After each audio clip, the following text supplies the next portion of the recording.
bien, c'est Arima Code. Aujourd'hui, nous allons parler, on va dire, des variables en PHP. Pourquoi? Parce que nous sommes sur le framework Symfony et avant de travailler sur Symfony, on a besoin de certains prérequis qu'il nous faut en PHP. Et là, nous allons parler des premiers prérequis, on va dire, dans la programmation procédurale. Qu'est-ce Pourquoi on parle de programmation procédurale? En fait, ça veut juste dire programmation par procédure. Donc, on va développer et puis il va lire le code étape par étape. C'est juste ce que ça veut dire. Mais l'avantage de la programmation procédurale, c'est par rapport à ce qu'on appelait la programmation séquentielle ou la programmation non structurée. Donc, c'est une manière de coder pour des personnes qui ont fait des anciens langages tels que le VHDL. Et ils voient maintenant que l'apport de la programmation procédurale est vraiment importante. Après, on va aller encore plus loin avec la programmation orientée objet. Mais pour le moment, nous sommes sur la programmation procédurale. Donc, pour cela, nous allons aller, on va dire, dans le desktop, par exemple, je vais dire learn PHP, par exemple. Je vais créer un nouveau dossier que je vais appeler learn PHP. Et dedans, je vais aller dedans dans learn PHP. Qu'est-ce que je vais faire? Je vais juste, on va créer un dossier, je vais dire mkdir comme ça. Je vais créer, ça veut dire PHP procédural. Procédural.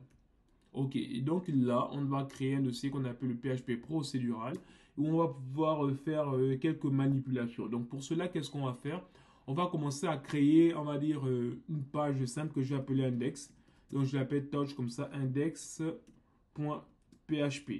N'oublions pas que lorsqu'on veut faire du PHP, l'extension lorsqu'on crée un fichier est PHP. Donc index.php et comment on peut choisir le nom. Moi, j'ai juste appelé index.php. Si je rentre dessus, maintenant, juste pour rappel, dans l'ancien temps avec vous, voyez par exemple, si je viens sur, on va dire, cette interface et que je lève PHP-V, vous voyez, si je mets PHP-V, moi je suis en version 8.3. OK?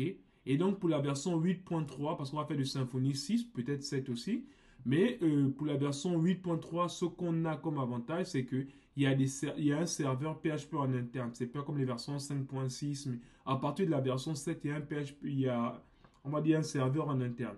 Et donc, pour cela, comment on va faire pour lancer ce serveur? Déjà, on a créé learn.php. Si on fait ls, on a notre dossier PHP procédural. Donc, qu'est-ce que je vais faire? Je vais mettre index.php dans le dossier PHP procédural. Donc, je l'ai mis au mauvais endroit. Donc, je vais utiliser la commande mv qui veut dire move.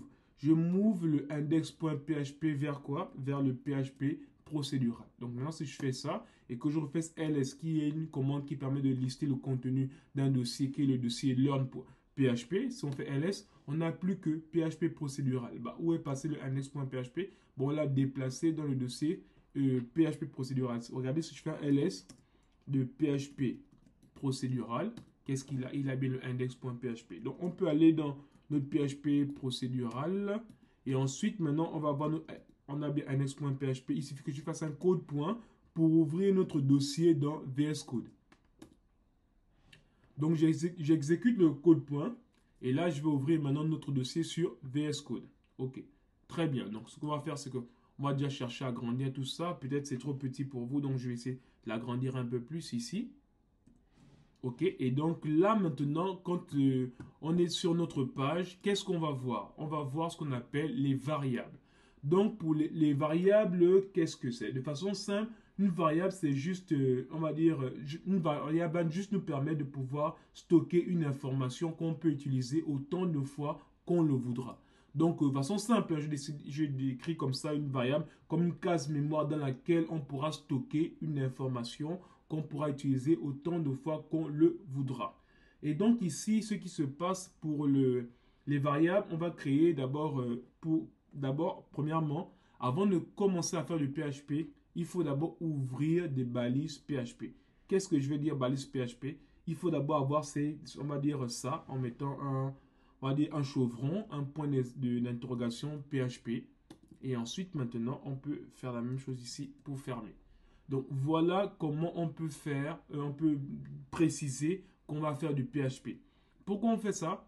Parce que si je ne le fais pas, on peut faire du HTML dans du PHP. Regardez si je fais, on va dire, je vais mettre point d'exclamation. Ok, on a quoi? On a juste ici. Si je mets Hello World, Je vais mettre dans un grand titre comme ça. Je vais mettre ici H1 et je vais mettre ici Hello World. Hello World, qu'est-ce qu'on a? Je vais d'abord maintenant lancer au niveau du terminal notre serveur parce que ici, si vous voyez, regardez, si je vais voir là où j'ai créé le dossier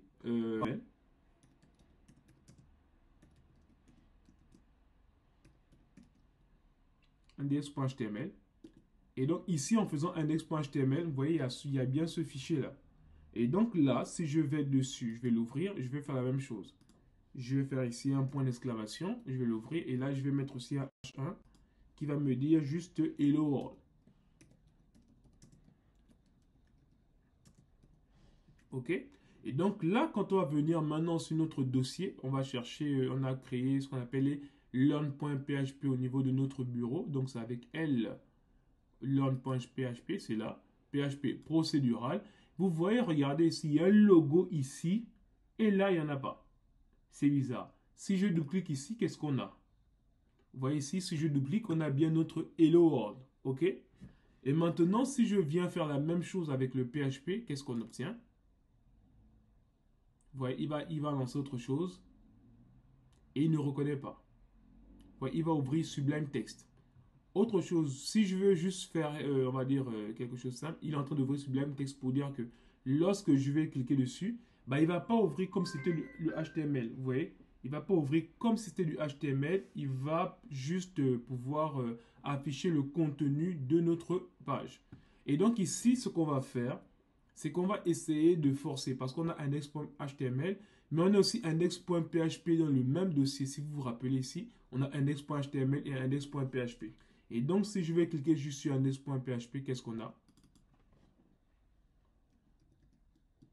Ici, vous voyez, ça ne marche pas parce qu'il y a un problème. Pourquoi? Parce que PHP, c'est côté serveur. Là, on est côté navigateur, donc on est côté, on va dire, front. Et tandis que le PHP est d'abord côté back.